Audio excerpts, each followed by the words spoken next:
ವರ್ಷದ ಮೊದಲ ಮಳೆಯೇ ಶಾಪ, ಗಡಿಭಾಗದ ದ್ರಾಕ್ಷಿ ಬೆಳೆ ನಾಶ.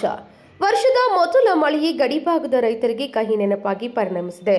ಅಥಣಿ ತಾಲೂಕಿನ ಬಳ್ಳಿಗೇರಿ, ಗುಂಡೇವಾಡಿ, ಅಡಹಳ್ಳಿ, ಕೋಹಳ್ಳಿ ಹೊರವಲಯದಲ್ಲಿ ಸಾಯಂಕಾಲ ಏಕಾಏಕಿ ಸುರಿದ ಗಾಳಿ ಮಳೆ ಹಾಗೂ ಆನೆಕಲ್ಲು ಮಳೆಯಿಂದ ವಾಣಿಜ್ಯ ಬೆಳೆಗಳಾದ ದ್ರಾಕ್ಷಿ ಮತ್ತು ಕಬ್ಬು ಭಾರಿ ಹಾನಿಗೊಳಗಾಗಿವೆ. ಕಟಾವು ಹಂತಕ್ಕೆ ಬಂದಿದ್ದ ದ್ರಾಕ್ಷಿ ತೋಟಗಳು ಮಳೆಗೆ ನೆಲಕಚ್ಚಿದ್ದು ನೂರಾರು ಎಕರೆ ಪ್ರದೇಶದಲ್ಲಿ ಬೆಳೆದ ಬೆಳೆ ಮಣ್ಣು ಪಾಲಾಗಿದೆ. ಕೆಲವೆಡೆ ಆನೆಕಲ್ಲು ಮಳೆ ಅಬ್ಬರದಿಂದಾಗಿ ದ್ರಾಕ್ಷಿ ಕಾಯಿ ಕಿತ್ತು ಹೋಗಿ ಗುಚ್ಚುಗಳು ನೆಲಕ್ಕುರುಳಿವೆ. ಬೆಳೆ ಕಟಾವು ನಿರೀಕ್ಷೆಯಲ್ಲಿದ್ದ ರೈತರಿಗೆ ಇದು ದೊಡ್ಡ ಆಘಾತವಾಗಿ ಪರಿಣಮಿಸಿದೆ. ಕೊಂಚ ಸಮಯ ಸುರಿದ ಮಳೆಯೇ ಅಪಾರ ಹಾನಿ ಉಂಟು ಮಾಡಿದೆ. ಗಾಳಿ ಬೀಸಿದ ಪರಿಣಾಮ ಕಬ್ಬಿನ ಬೆಳೆ ಸಹ ನೆಲಕ್ಕುರುಳಿದ್ದು ರೈತರು ಆರ್ಥಿಕ ಸಂಕಷ್ಟಕ್ಕೆ ಸಿಲುಕುವ ಪರಿಸ್ಥಿತಿ ನಿರ್ಮಾಣವಾಗಿದೆ.